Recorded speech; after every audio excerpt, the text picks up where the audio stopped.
Welcome to Dream Big, I Dare You, Better Yet, I Double Dare You pre-book launch event. And we're going to talk about achieving your big dreams, what it takes, the courage, the passion, the perseverance, and how to make it all come true for yourself. It's going to be an amazing evening, and I look forward to having you all attend. I listened to them faithfully, and then we fell out of contact with each other a little bit, and then my daughter, who was growing up, was light-sensitive dyslexic. And in junior high, going into junior high, she was 2 years behind in grade school, but she couldn't read and that type of thing. And I contacted Roger, and I said, hey, Roger, you talked about these largo movements behind what you were saying and that type of thing. Do you think it'd help her study? You know what, he's nice enough to send me a cassette tape of those largo movements. And every day for 2.5 years going through junior high, we played those behind when she was studying. She got to grade level. She got into high school. She came to honor student, got college, and now she's working as a veterinarian in a vet. And Roger's comments over the years really helps people grow. He's an expert in helping you achieve things. Then recently, we fell apart from each other. I haven't seen him for 15 years. And then a year and a half ago, he got reintroduced to me, had him come in, he's training my people, I'm mentoring with him again, and he had a dream. He had a dream to write a book. And he was talking about that dream. And today is the culmination of that dream. I dare, dream big, I dare you. I double dare. How many times you said that? Triple dog dare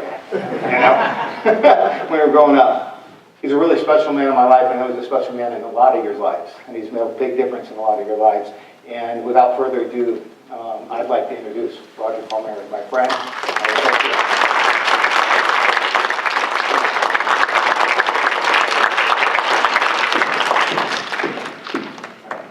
Don, thanks for the introduction. It's great to work with you, and it's been a pleasure to work with you over the years. And for everybody who's come here today, thanks for taking the time out of your Thursday to do it. So some of you are familiar with the story, but it's important to always kind of tell you the backstory, how all this came to be. So as you see the book here, and if you have not got one for yourself, before you leave, ensure that you go to the back table and get one. And that's because Don Jessup has been feeling very magnanimous this evening, and so if you'll put your hands together, he's the one who's donating this to you.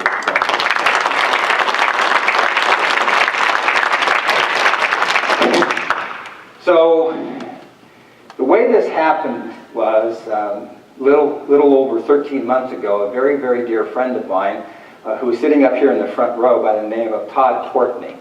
And Todd and I go back about 25 years or so, and I was doing an event then at the Red Lion, which is now the Doubletree Hotel, and his mother actually came to the seminar and kind of drug him along.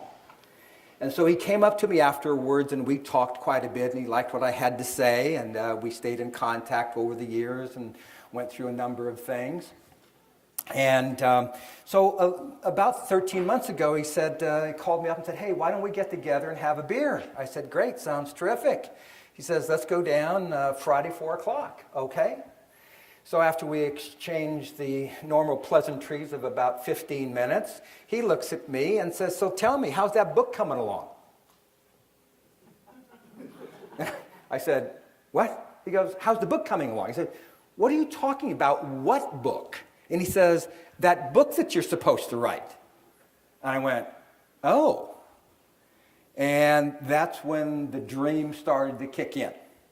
So we talked about it a little bit more. I went home, and Carolyn, my wife, said, well, how was your get-together with Todd? And I said, it was great. I said, the strangest dang thing happened. She goes, what? I said, well, he told me that I'm supposed to write a book. And she looked at me and said, you've been threatening me with that for 10 years. Do it. Do it. And I went, okay. And I said, I don't know where to start. I don't know what to do. And so she was kind enough to remind me of something. She says, well, when you go to sleep tonight and you say your prayers and you're having your talk with Dad, why don't you ask him for a little help? I went, okay. And so that evening when I was saying my prayers, I said, I need some help. Show me something. Give me a sign, anything. Next morning I woke up about 4 o'clock in the morning and I had the answer.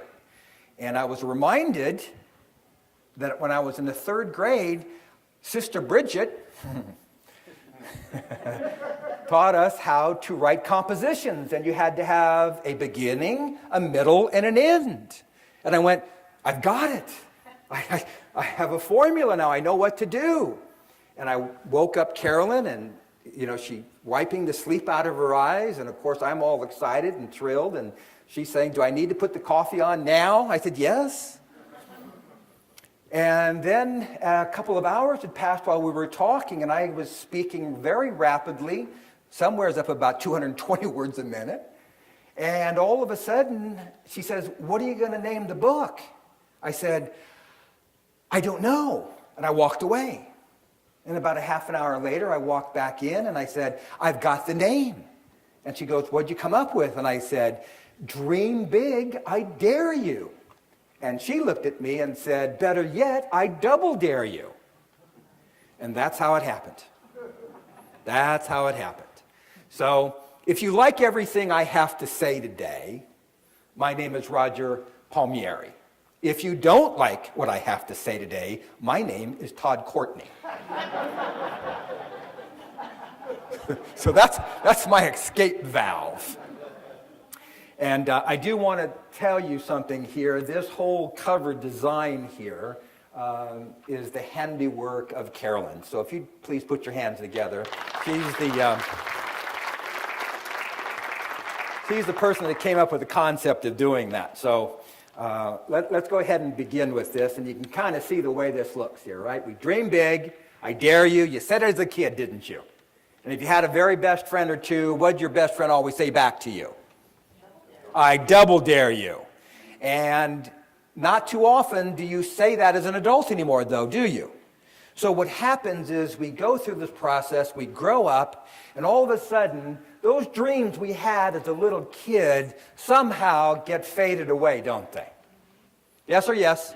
Yes. Okay. Those are your choices this afternoon. And so it became exactly that. And so a lot of people have asked me, how did you write a book? You have a seminar business, you train, you coach. Where did you find the time to write a book? And quite frankly and honestly, I can't tell you. I don't know where the time came from. I'm going to take you through a process that I took myself through, and it'll become more crystal clear to you. But the dreams that we have are alive and well. And so I said to myself, okay, look, what is it that people really want to do? And I always ask myself this one question. If you didn't need the money, what would you do? And all of a sudden, people start telling you their dreams. Their dreams. So I said to myself, well, listen, why can't we just have it all anyway and start living our dream the way we want to do it? Because we all grew up essentially with the same type of thought process as children. When we had all of these dreams and you would tell your mom or dad about them, they'd go, that's great. Good for you. You want to be a basketball player. You want to be a baseball player. Whatever it was. You want to become a police officer. Whatever the case. So if you're wondering why the San Jose Police Department is here today, that gentleman sitting over on my right, your left, is my nephew, Brent Osborne. And he just has been on the force, about 13 months now? Yeah, 13 months. And so, this was a dream again, and everybody has them. Everybody has them. So I'm going to take you through the process here a little bit and see if I know how to do this. And so there you go, dream big. So I founded this company back in 1978. I've been doing this for 35 years. I've learned some things about human nature and what we can really do. And so what really leads us in the direction that we want to go are things called passion, purpose, prosperity, and power. How many of you are in agreement with that? Pretty good idea? Okay, so how do we do it? So here's the thing about passion. There are many things in life that will catch your eye, but only a few will catch your heart. Pursue those. So the most commonly asked question is, how do I find my passion? How do I find my passion? And the answer is you inventory your talents. If I asked you, what are you really, really, really good at? Can you tell me? Can you tell me? The answer is always yes. But we're conditioned not to say the things that we're really good at. Why don't we say we're really good at something? Because we don't want to sound like we're bragging. But Muhammad Ali said something years ago. I am the greatest. And what did people say? Who is that arrogant son of a gun? Right? But the interesting thing is this. If you don't tell yourself what you want to become, and I don't care what it is, doesn't matter what it is, you have to tell yourself what you want to become in order to become that person. It's self-image psychology 101. So you might say, well, I want to be a good mom, a good dad, a good uncle, a good aunt, a good boss. Why be good when you can be great? So you inventory your talents. What are you really good at? Number 3, notice when you lose track of time. You're going to love this. I'm going to answer your question how I wrote the book. See, when you go through every day, it's mundane. You're looking at that clock all the time. You can't believe that it's only 5 minutes that's passed, and you go, I can't leave for another 2 or 3 hours. And you're just fighting the clock, waiting for time to pass. So, when you lose track of time, that's where your passion begins to play. That's when your passion does this. And you've said this many times in your life. And it sounds something like this. I could do this all day. I could do this all day and all night. How many of you ever said that before? Yeah, right? See, because you were very passionate about whatever it is that you were doing. And that's exactly how I carved out the time to write the book. In fact, I would get annoyed when I'd have to go do other stuff. It's reverse clock watching. Remember that phrase, reverse clock watching, which simply means you'll know that you're driven by your passion. If you want to be the greatest salesperson on the planet, then be passionate about doing it. Don't complain about it. Do it. Don't come down off of your goals. Adjust your strategy. It's nothing more than a mindset, and that word gets a lot of play, doesn't it? Mindset gets a lot of play. And the problem is that most people don't understand the mindset philosophy in the first place. Most people remind themselves of what they don't want to do, and then when the behavior shows up in their life, they wonder where it came from.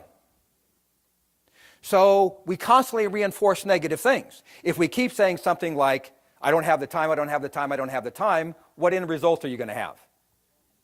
Pardon me, I can't hear you. Don't have the time. If I'm saying I don't have enough clients, I don't have enough clients, I don't have enough clients, you end up not having enough clients.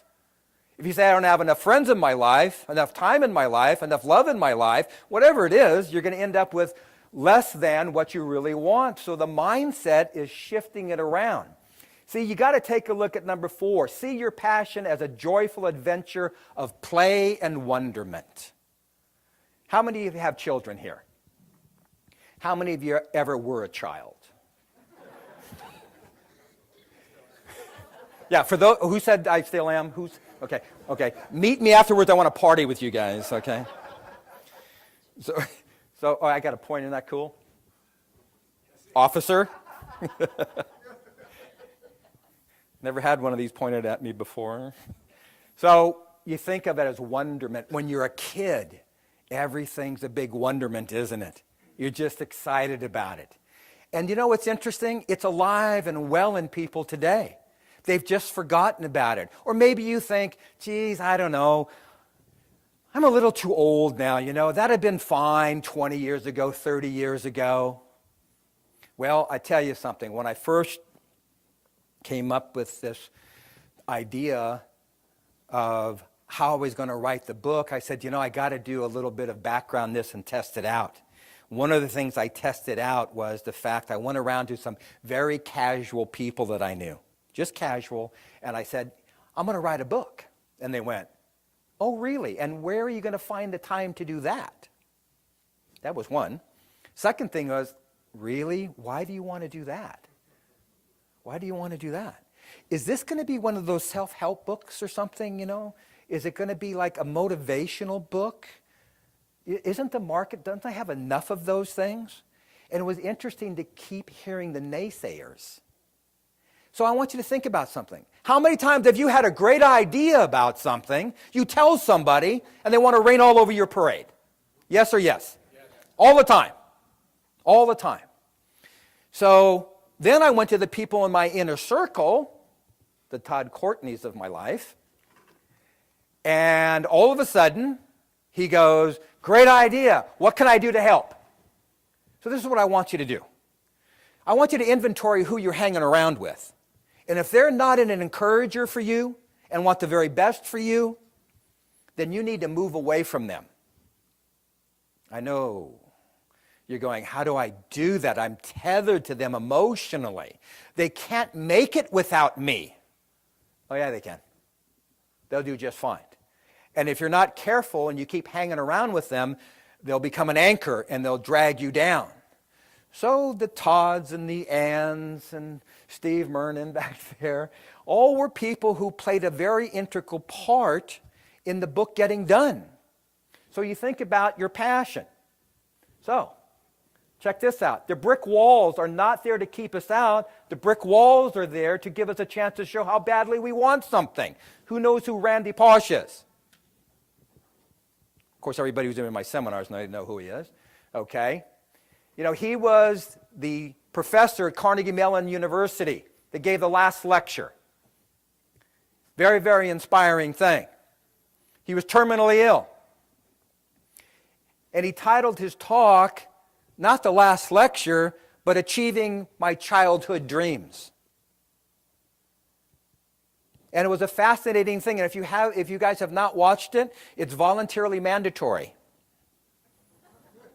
That you can go on YouTube, put his name in there, and take the next 90 minutes of your life and watch it, and it'll move you. And so what's interesting about passion is that how many times you ever said, man, I hit the brick wall. Anybody? Yeah, I hit the brick wall. And what happens after you say that? You stop. You just stop. You don't pursue it anymore. And then it becomes just a lost dream. So understand, the brick walls in our life are there only to show us how badly we want something. So, may all of your dreams become reality and all of your efforts become magnificent achievements. Wow. Is that a good thing?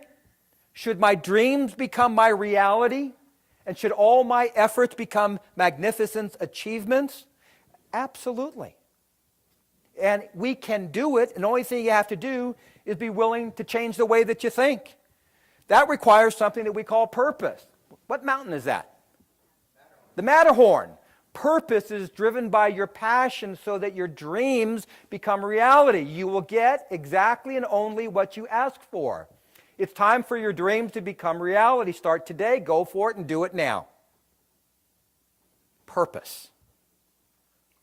Everybody's purpose, and everybody has it, but for a lot of people, it's kind of very fuzzy, isn't it? It must become crystal clear, and I know that it's scary. I know that it's scary. You have to understand when I tell you I know what it's like, the idea of writing a book and listening to the naysayers was resonating in my head all of the time. All of the time. But I said, look, what's more important? To get the message out there. And listen, there's going to be critics every place you go. I'm well prepared for the critics who are going to read my book and maybe they don't think it's the cat's meow. So my answer is going to be real simple. Thank you. By the way, what book did you write and who published you? That a pretty good comeback? That works, doesn't it? All right. So here's 5 tips to defining your purpose. Your purpose is in your secret fantasies. Fantasies. Well, tripped over that one pretty good. So everybody has secret fantasies. They do. Those are your passions. There are things residing in you right now that you've been thinking about doing for years. And I'm going to tell you, go do them. Do the reverse clock watching. Let your passion drive you. That's where your purpose comes into play. If you could have anyone's job, who would you be? Who would you be if you could have anyone's job? I don't know. If you were picking out someone, who's got someone in mind right away? Anybody? I'd be Richard Branson in a heartbeat. Why? Because he's all about adventure, isn't he? He's all about adventure and having fun. And people go, well, yeah, that's fine. He's a billionaire. He's got 400 companies. La, la, la, la, la, la, la, la, la. And you might want to just understand something. He's failed several times in his life. And when he goes, oh, I don't want to do that because I'm afraid of failing, he goes, welcome to the club. Number 3, what's been your most painful challenge in life? There it is. In our deepest pain lies our highest purpose. In our deepest pain lies our highest purpose. So when you have a painful experience in your life, can it propel you and push you forward? What do you think? Absolutely it can. For most people, what does it do though?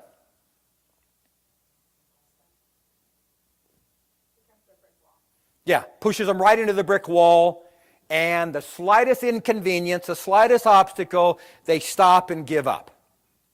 And I'm going to tell you something. You're all better than that. You're all better than that. In childhood play, it's easy to spot certain threads that continually repeat, displaying an unwavering pattern which holds clues to our purpose. What do you love to play as a kid? What did you love to play as a kid? And I'm going to tell you something. The moment you think about it, it ties into what you're doing today.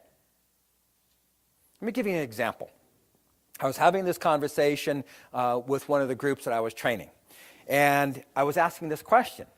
And so somebody asked me the question back, Roger, what did you do as a kid that you loved to play? And I said, well, I love to play all sorts of sports. And for whatever reason, from the time I can remember, everybody was saying, well, let Roger organize it. Let Roger, be the captain. And I went, okay. And it got all through my life that way, even when I got into high school. And I wasn't the biggest and baddest jock on the team by any means. Never happened. But year in and year out, when I was in school playing sports, I was always voted the most inspirational player. Why? Because all the guys that were much more gifted than me, not only in sports but academically, I would always have to play harder and better. So when practice was over, I would stay another 30 minutes, 45 minutes, and if I ran more wind sprint than anybody did, and everybody started to notice it. And then people would start staying after practice and doing the same thing I was doing. And I didn't know this until years ago when all of a sudden I looked back at my past and I said, wow, isn't it kind of strange that my whole life has been dedicated to nothing more than showing people a way to get to where they want to be. And if you look into your life right now, whatever you loved to play as a child has a bearing on what you're doing here today. And if you take a little bit of time to think about it, it will reveal itself to you. Listen to your intuition. Learn to trust it. It's a form of what? Innate wisdom. Innate wisdom. I'm going to tell you something. You need to get out of this up here. This thing called your head. It sabotages you all the time, doesn't it? Yes or yes? Yep. Does this ever sabotage you down here? Your gut? No. That's your intuition, and your intuition never leads you wrong. Prosperity. Ask, believe, and receive. Ask. Well, I don't want to get real spiritual with you, but having been trained by the Jesuits all my life, you begin to see some things here. Matthew 7:7. Ask, and it will be given to you. Seek, and you shall find. Knock, and doors will be opened unto you. And no matter No matter which, if you're following Buddha, it doesn't make any difference. The message is the same. But we must ask for what it is that we want. Otherwise, the answer will always be no. Whoop. Believe. Believe in yourself and all that you are. Know that there is something inside of you that is greater than any obstacle. But the moment an obstacle shows up for most people, they stop and draw back. There's a hesitancy. And that's the loss of a belief. And everybody here believes very strongly in yourself. You may not believe that right now as I say it to you, but I know there's a lot of people that are sitting here today that have been in my seminars, that are continuing on in my training, and you know exactly what I'm talking about. Right, Peter? Right. Peter has been training with me 15 months or so, and very interesting thing.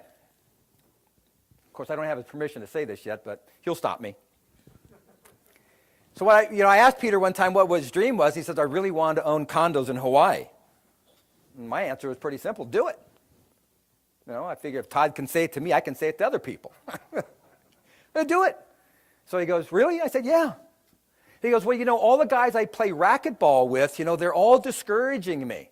I said, yeah, I understand that. Do it. So he goes, okay. Flies over to Hawaii and buys a condo, refurbishes it, comes back, he's all excited about it, goes back, and he goes, Roger, he says, while I was over there, I went and I took a look at this penthouse. I just wanted to take a look at it, He says, I was up there about 10 minutes, and he says, I told the lady, the real estate agent, I like this too much, I got to leave. Comes back home, comes back to the class, and we talk, and he goes, well, I went and visited this place. And he says, what do you think? And I said, buy it. He goes, you think? I said, yeah, I think. So he crunches his numbers out for him.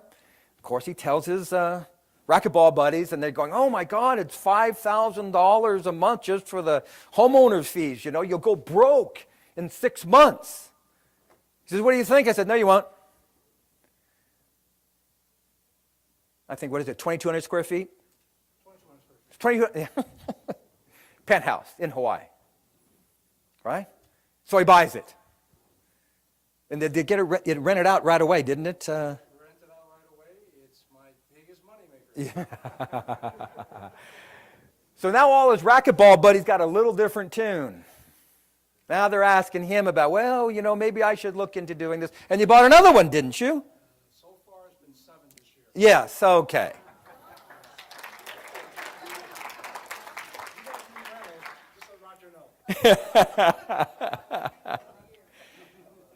And understand something, this was a dream that he had. Because when we were talking one day, he asked me after one of the training sessions, can I talk to you? I said, sure. I don't know how long it was. We sat there and we talked and talked and talked. He says, what do you think? I said, do it. Do it now. Because that's the only thing you got is now. And, he gives you the results. That's the most exciting thing. So there's no obstacle there other than the ones you put. Receive. Everything comes to us that belongs to us if we create the capacity to receive it. See, most people are very uncomfortable in the process of receiving things. Yes or yes? Yes. Someone compliments you. And you go, this old thing? First thing that you want to say. So open your idea and your mind to receiving. Okay, now we go for the power. Reach and grab your personal power. Remember to celebrate every success. Within you right now is the power to do things you never dreamed possible. The power becomes available to you just as soon as you change your beliefs. Maxwell Maltz. Maxwell Maltz wrote a little book called Soccer Cybernetics. If you haven't read it, one of those voluntarily mandatory things that you do. Because guess what? You're brilliant, talented, fabulous, and you're gorgeous. That's the only people that are allowed into my room. You have to all be talented, brilliant, fabulous, and gorgeous. So, guess what? You're all in the right room. So when we talk about power, think about your personal power. When I say to you, you can have everything that you want, most likely you're going to tell me, no, I can't. Or you might say, I'm scared. And my answer is going to be scared and do it anyway. Be scared and do it anyway. Because the only way that you're going to have the type of success and lifestyle that you want is to do exactly what it is you want to do. Look, how many of you ever seen the commercial with the most interesting man in the world? The Dos Equis commercial, right? Don't you just love that? Great commercial. Great. And as a researcher, I always love the backstories. Isn't that the most Hispanic-looking gentleman you've ever seen? Huh? Yeah? Let me tell you the backstory. He's a Jew, and he lives in Virginia. How's that grab you? That funny? So what happened was Dos Equis could not play in the game of Miller and Budweiser and have hundreds of millions of dollars to spend on advertising. So when the whole world's going right, they go left. And that's the way I always like to do things too. If the whole world's going right, I want to go left because I want to be the guy that owns 7 condos in Hawaii in a year, which started out as nothing more than a dream and a little bit of encouragement. And so usually you've heard the phrase that being an enabler is a bad thing. Well, it's really a good thing when you enable people to go for their dream, and the only thing they needed to hear was, yeah, it's okay. Yeah, it's okay. So the Dos Equis commercial, the people at Dos Equis said, okay, we're going to create the most interesting man in the world, and you've seen every commercial, and everybody loves them. Because guess what? They broke the mold. They weren't going after the 20s and 30s, the hip, slick, cool-looking people. They went after the older guy, right? And they show these grainy films in 8mm when he's playing high life. And it takes him to his 20s and 30s and 40s and 50s and until you see who he is now. And that's what we're talking about. Just grabbing your power and celebrate every little success. You know, when I say every little success, what do I mean by it? I mean, if you showed up on time, that's successful. When someone took a jab at you verbally and you didn't react to it. When you made it down to the gym when you really didn't feel like going. Right? When you wanted to write a book and you did. And you found every reason in the world why not to do it. And even though doubts creep into our minds all of the time, if you focus more on your success, then the negative things fall away by themselves because you're not giving them any more energy. So, how do you do it? Well, I created an acronym for the word DARE. So, I'm daring you. The person gets the farthest is generally the one who is willing to do and dare. The sure thing boat never gets far from shore. Dale Carnegie. That's an interesting thing, isn't it? To do and to dare. However, what holds us back from taking the dare? Some type of fear, right? So I look at fear and I have 2 acronyms for the word fear. Face everything and run, or fear everything and run, or face everything and rise. What do you want to do? Face everything and rise. And see, when you face everything and rise, no matter what it is, you'll always end up on the winning end of it. So there has to be a dare process that we go through. So what is a dare? A dare is a challenge that allows you to access your courage, and you're going to need courage to make your big dream appear. Now, here's what a dare stands for. This is the acronym. Do what it takes to align your reality with your expectations. Do what it takes to align your reality with your expectations. That's why I say dream big, dream big, dream big. Stay away from the naysayers. You're hanging around with people today who are not encouragers for you. Yes or yes? I can't hear you. Okay. This is not TV and I can really see you. Yes or yes? Thank you. There we go. Hi, Dora. Hi. So what happens is, this is the dare. Do what it takes to align your reality with your expectations. So what happens is, in this process, we pull everything together. And this is how it's done. At the intersection of your grandest dreams and greatest beliefs, fueled by your relentless passion, is where your magic happens. So we have three things here to do. You have your grandest dreams, your greatest beliefs, and your passion, and then what happens when you have that? Your magic happens. So it is the intersection of your grandest dreams and greatest beliefs, fueled by your relentless passion, is where your magic happens. All those things have to be in play at the exact same time. Okay. So, what is your big dream dare is? A dare represents you with an opportunity. It represents an opportunity. It's not what a dare is, it's what a dare does. Not what it is, it's what it does for you. It gauges your level of desire to do something about it. So if you sat here and you talked to Carolyn and you said, what was it like living with him while he was writing this book? And I want to tell you, it would have probably never gotten written had it not been for her level of encouragement with me. Because the reverse clock watching is what would happen. And she would be kind enough to prepare dinner and bring it into my office on a TV tray and say, here's your dinner, or here's your lunch, or here's your breakfast. Or come in and get me at 3 in the morning, and she goes, you got to get up in 2 hours. You need a little bit of sleep. And sometimes they were sleepless nights. But you know what? That goes back to that same thing that we've all uttered to ourselves. Those times when you say, I could do this all day, I could do this all night. That's when your passion is driving you, in that right time. Yeah.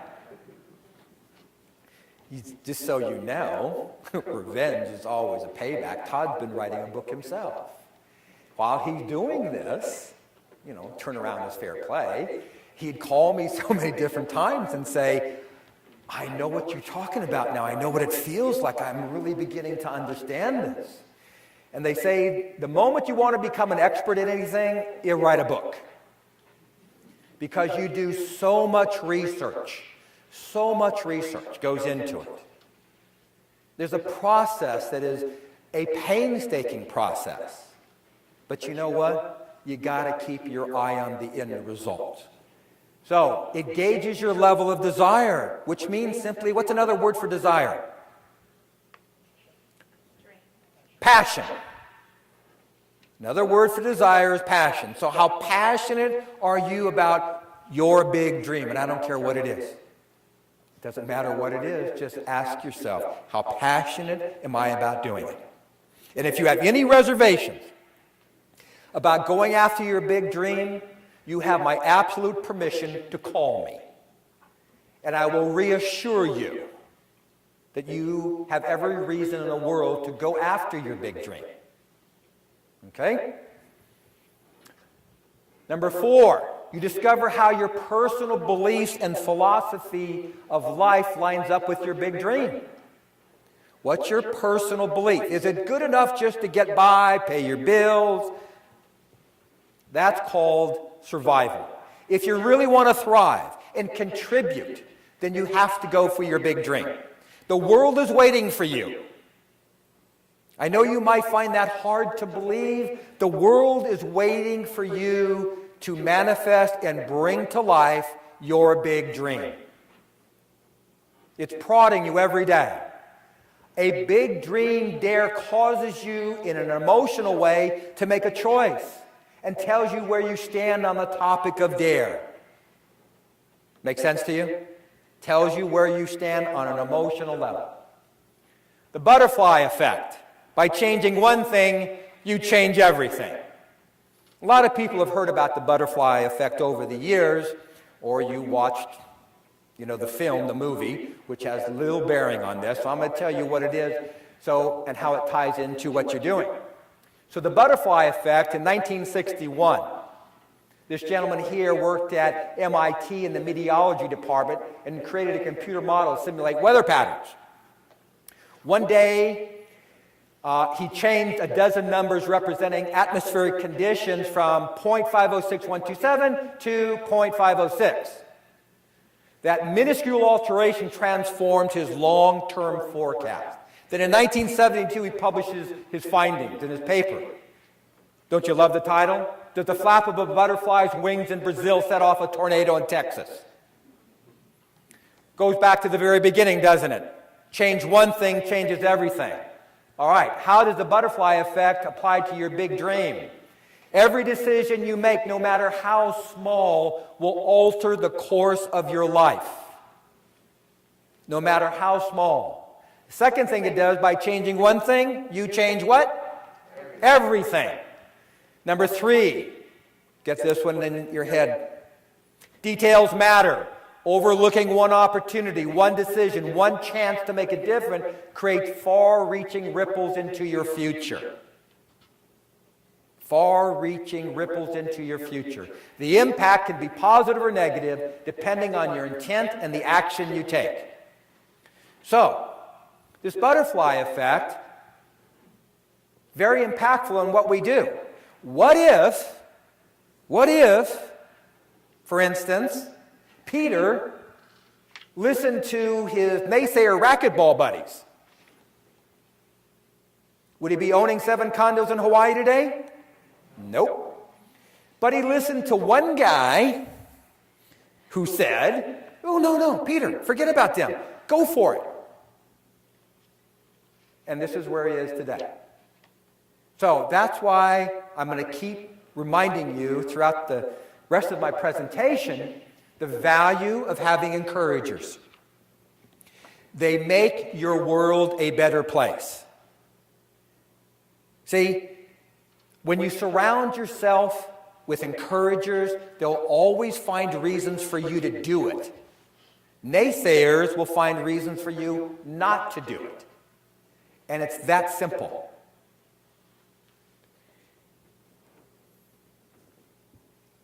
For writer friends, doubt kills more dreams than failure ever will. So when I was going through this process of writing the book, wow, do you think any doubt showed up in my mind? Huh? Yeah. All the time. All the time. And it got less and less and less because I kept no longer feeding it. I kept saying, this is going to be good, this is going to be great, people will love this. And that's exactly what happens. That's what happens with people's dreams. Doubt sets in, or somebody gets a little bit of a discouragement level with you, and you move away from it rather than running toward it. So what I have to say about it is this: if you're going to doubt something, doubt your limits. If you're going to doubt something, doubt your limits. So some of the people who have already read my book, first thing they said is, when can we get book number 2? I said, can I catch my breath? Because you have to understand something. Carolyn, who is my muse, my encourager, my inspiration, when I first wrote the manuscript, it had in excess of 25,000 words. So when I handed that to the editor looked at it and said, Roger, are you going to leave something for the second book? I said, what do I need to do? And she said, you need to cut this down to 10,000 words. It's going to be too big. People are not going to go do that. I went, okay. And so I did that. And what sparked it was people have said, well, are you going to do a second book? And I said, yes, I am. Actually, there's going to be 6 books. Everybody goes, what? I said, well, that's for right now. There could be more, but 6 for sure. And everybody's going like, where are you going to get the time? I said, not about finding the time. It's making the time, and you let your passion pull you, not push you. I'm going to give you a homework assignment. This is kind of off the cuff, but When you go home this evening, you're thinking about what I'm saying, and you're thumbing through my book, and you'll notice something when I wrote this book, because I'm a very, very avid reader. And I probably got close to, 1,500 books in my own personal library. And I should finish coloring the last 2 this coming weekend. But I've always been a very, very avid reader. And if you're anything like me, I always like to highlight things and underline them and write, my feelings about something or something that is in there that was important to me, and there was never enough space. So I said, when I wrote my book, I wanted it to be an interactive book where you had to answer questions. Because I didn't want to write a book and everybody go, oh, he's right about that. I don't need anybody to tell me I'm right about it. I know that part. That I got down. What I wanted to find out was, I want to make it interactive so that you get challenged a little bit. So as you sit there tonight and you're wondering about me saying you're talking about your big dream, I'm telling you, go for it. Find every reason in the world to do it. Quit holding back. The world is waiting. They want to hear what your big dream is. So when you're going to doubt something, doubt your limits. And when you go home tonight, let me tell you about passion. And your passion isn't supposed to push you, it's supposed to pull you. So when you go home tonight, take a piece of string, yay long. Stretch it out on your table and push it. And what's going to happen to the string? It's going to go all like this, huh? Straighten it out again. Grab the end of it and pull it. How does it go?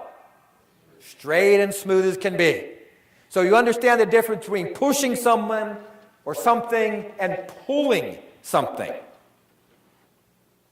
Fitz Perls, psychotherapist. That's my background as a behavioral therapist, so I know all this kind of cool stuff. Fitz Perls talked about the fact you don't need to push the river. You don't need to push the river. The river flows just fine. How many of you have ever been river rafting before? Anybody? God, isn't it great? One of the funnest things to do.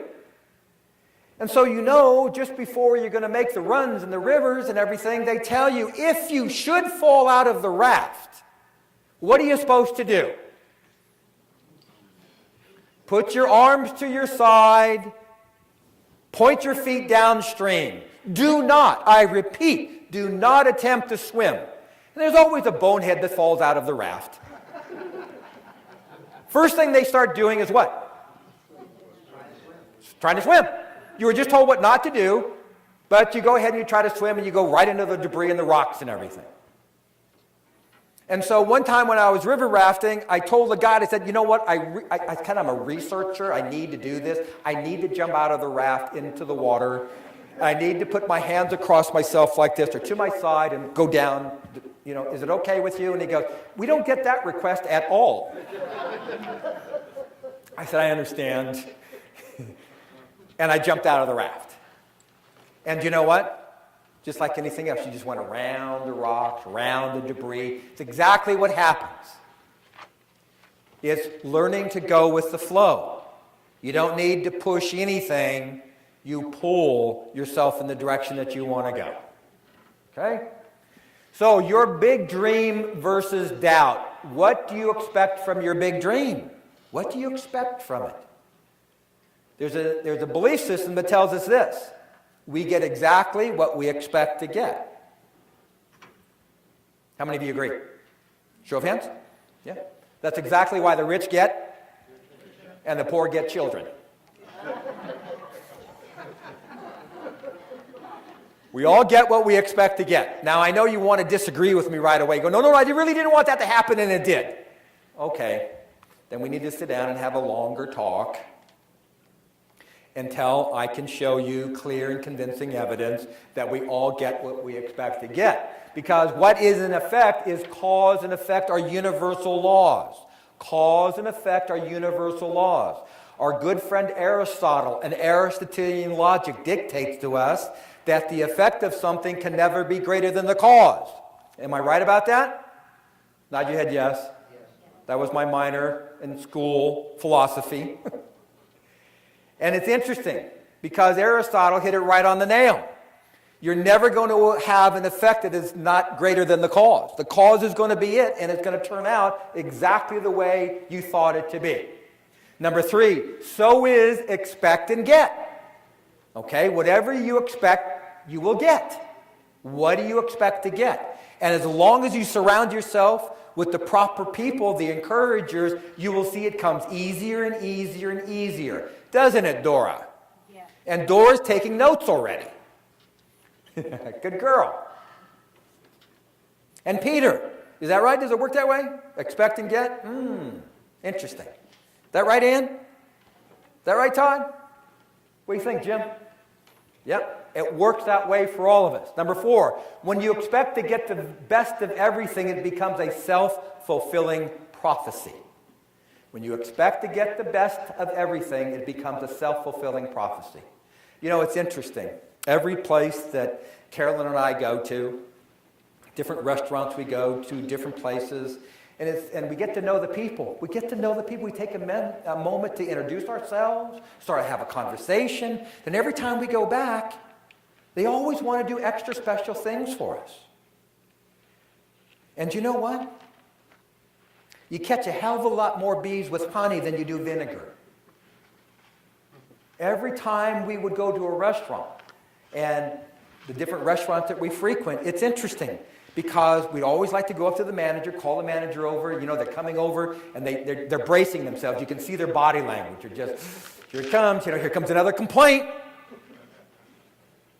And we just say, we just wanted to let you know our server was excellent. They did a great job. Please give that guy or that gal a pat on the back for us. They did a great job. I don't know how you're training your people here, but keep it up. And they look at you, and all the stress goes away. Blood actually flows back into their face. And that's what it's about. Why don't you expect to be treated differently? What if you started holding yourself out just at a little bit higher level, that you're special and you should be treated differently? Not because you went to school on a short yellow bus, but that people will treat you differently because that's your expectation. And the greater your expectation is, the more self-fulfilling it will become. The one missing ingredient for most people is belief. And you must believe with all of your heart and soul that your big dream will materialize. Yeah. Now, when I was doing the book, at different points, I would go back to those casual people and, okay, honestly, I told some little white lies, and I tell them, God, man, I've really just hit this brick wall. I don't know, maybe I should just give up. And they go, probably. Probably. And so it's interesting because you see exactly what people want to do. I know this is going to sound strange to you, but whatever your big dream is, you have to be very, very careful who you tell it to.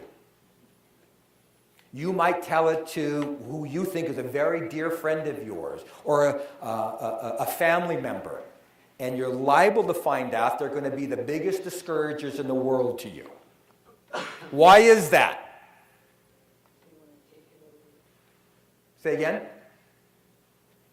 Somebody else wants to take it over. Yeah. Why should you be more successful and happier than me? In fact, I want you to stay down here. And then you have your own doubt that goes, well, what if I do this? I'm going to leave all my friends behind, and no one will like me anymore. Well, is that really true? No, not at all. In fact, you can bring them along with you. The positive ones, the naysayers, they'll fall off by themselves. You won't have to do anything. They'll make every excuse in the world. Now here it comes, the double dare. How do we define it? Well, Webster defines it as a challenge that is harder or naughtier than a regular dare. Harder or naughtier, double dare. So here's a double dare challenge. Number 1, to make your big dream real, it is not a matter of life and death. It is, however, a matter of what? Life and life.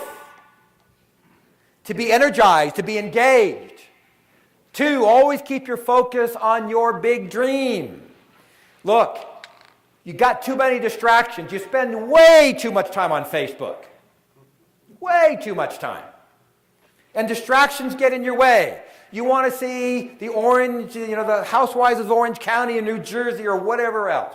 You got enough drama in your life. Do you really need that? Honest to God. I don't get it. And you'll lose your focus. Number 3, always say yes to the things that show up and support your big dream. Always say yes. Right, Peter? Always say yes. And I'm going to guarantee you, the more you surround yourself with the encouragers, the more naysayers fall off by themselves. Because they just can't take it. And then when they see Peter or whoever it is doing something, they go, well, they're just lucky. Really? Really? I don't think it's that at all. Number 4, say no thank you, not now, to those things that do not support your big dream. Move on. If it's not supporting your big dream at what you want to achieve, move on. That's a challenge, isn't it? That's the double dare challenge. How many of you, I won't put you on the spot, but how many of you know of people that are not happy in what they're doing, but they keep doing it? And they just complain to you about it. Anybody? Raise your hands if anybody. Oh, everybody in the room's got their hand up. Okay? So, guess what? How come they won't move on? What? They're scared. They're frightened. Of what? Change. Yeah. Failure.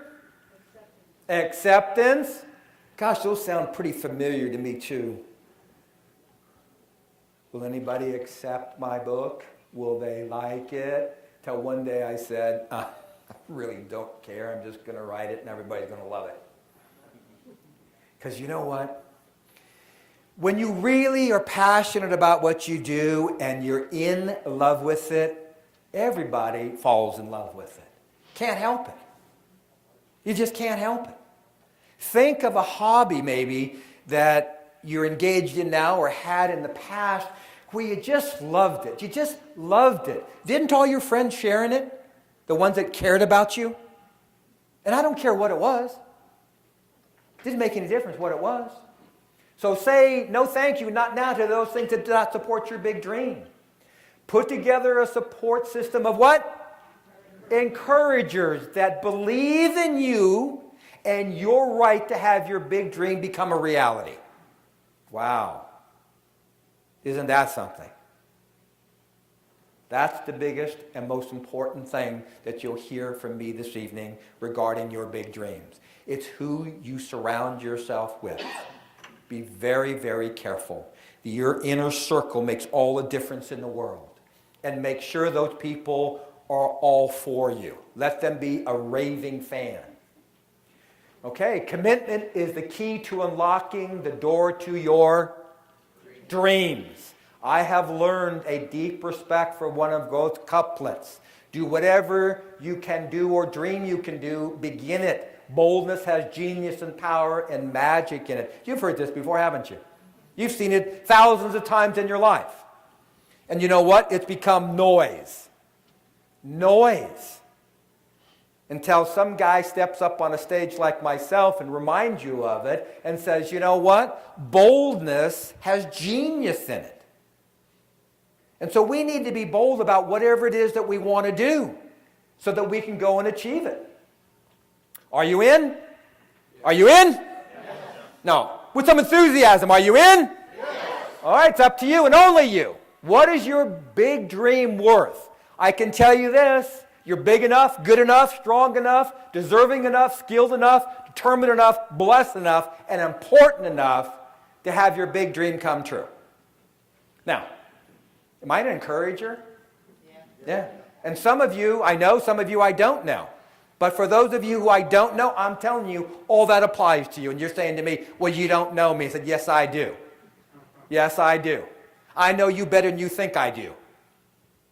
Because as I look out in that audience, for those people who I don't know, Let's see, you got 2 eyes, 2 ears, 2 arms, you got a body, 2 legs.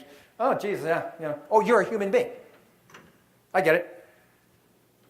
All those things are applicable to you. Say yes and make this one of the best days in your life.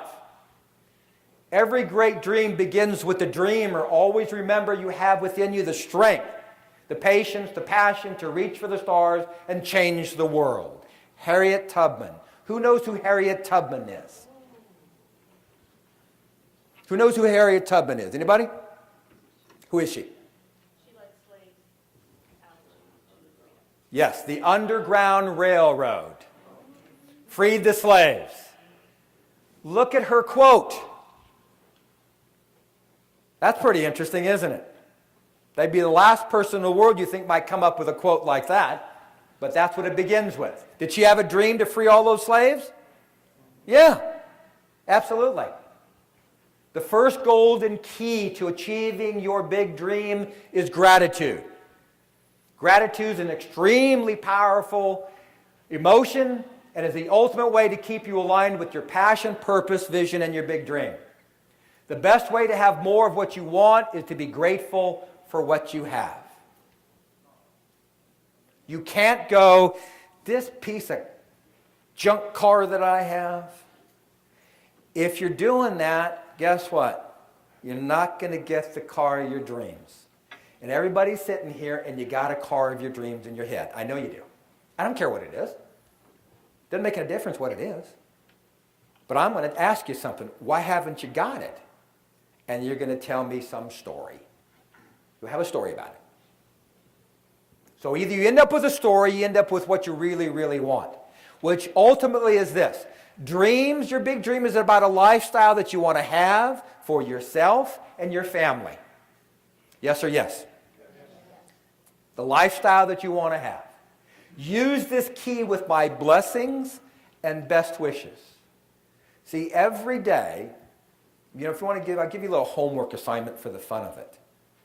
Here's the challenge. For the next 30 days, I want you to have a gratitude journal for yourself. And each morning when you get up, take a couple of minutes and write in your gratitude journal, I am so happy and grateful now that, and fill in the blank. That I got up on time. That I have a loving spouse. That I have great relationships with my clients. And every positive thing you come up with will reinforce it more and you'll attract more to yourself. But I'm going to tell you what happens. Inherently, people do what? Just the opposite. Just the opposite. They'll say what they're ungrateful for. That's the challenge. Tell yourself all the things that you're grateful for. So what's the summary to the dream big? If you don't pursue your big dream and take the risk of achieving it, you're living your life cautiously and you will fail by default. What do you think about that? You'll fail by default. You've got to take the risk. I know right there people get scared, don't they? Uh-oh, what happens? Well, how many times have you heard this? Nothing ventured, nothing gained. So whatever that big dream is, I'm going to tell you, be the reverse clock watcher, pursue it with all the passion that you can muster, and keep surrounding yourself with the encouragers, and you'll even have more passion to go after what you want.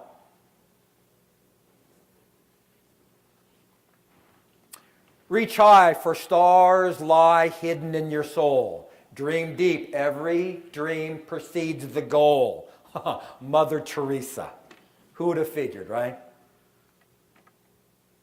Everybody thinks of Mother Teresa, this little 4'11" nun. And I can tell you something, I won't go into great depth with it, but it's kind of fun. Always doing the background on this was interesting. What if I were to tell you that Mother Teresa and Attila the Hun had the same management principles? You'd go, what? Yeah. Everybody thinks that Mother Teresa was a little 4'11", tiny little woman that didn't have much to say, and she changed the world. But what's so important about this quote? Right? Dreams precede the goal. Dreams precede the goal. Looking for true adventure? Live your dream. You really want true adventure? Live your dream. Why? So why did I do this? Everybody asked me why. You've heard about this over the last number of years. You can't achieve anything big in your life unless something's bigger than yourself. It's got to be what's your why. And people look at me all the time and they have saying, I don't know what my why is. Well, I'm very crystal clear about what my why is. Most of you know that I served over in Vietnam and came back and kind of lost for a number of years and finally discovered what I needed to do and did it. So I said, what's the purpose of writing this book? It's got to be something bigger than me. And I said, you know what? I want to do this to help all of our wounded warriors. I want to do this for them because they need support. So I said, okay, what's the mission and the focus? To raise awareness, enlist the public's aid for the needs of the severely injured, service members, and provide unique direct programs and services to meet their needs. So I was having this conversation with Carolyn, and I said, it's interesting. I said, I've been doing some research work and being a dog lover and having dogs a great portion of my life, that they're able to train dogs, as you may or may not know, that can assist all of our severely injured service members. So whether they're amputees, that they can open doors and turn on light switches and bring them mail and food and everything, or even for the veterans suffering from PTSD, these dogs have been trained to be able to sense when an event was going to happen with a PTSD veteran, and it calms the veteran down. And the military supplies dogs for them. And it's costly to train these dogs. So I was having this talk with Carolyn, and it came up to this. She says, you know what? That's what we should do. Let's go ahead and make that the big why for what we want to do. And I said, sounds good to me. I'm all in. Hence, she came up with the name Dream Pause for Wounded Warriors. So we're going to embark upon that process. Because you know what? It's a worthy cause. It's a very worthy cause. And in light of just having Veterans Day just a few days ago, you kind of get the sense of what's going on, huh? So that's the big why. So my purpose with you here today is to enable you, the dreamer, to achieve your big dream. Earlier I talked about an enabler. Those of you who have been in therapy before have heard that phrase before. And it usually comes across as a bad thing. But in this reference, it's a good thing. If I enable you to achieve your big dream, you live the type of life that you want to live. And none of us can afford not to have encouragers around us. None of us can do this on our own. Doesn't matter who we are. So I enable you. And to make your big dream come true, I want you to stand up for a moment right now. And I want you to shout as loudly as you can in unison with me, everybody up, the following phrase. You ready? Are you ready? Yes. Okay, here it comes. 1, 2, 3.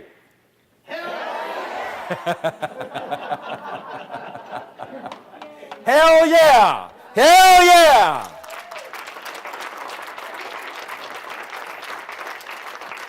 So that's about what I got to say.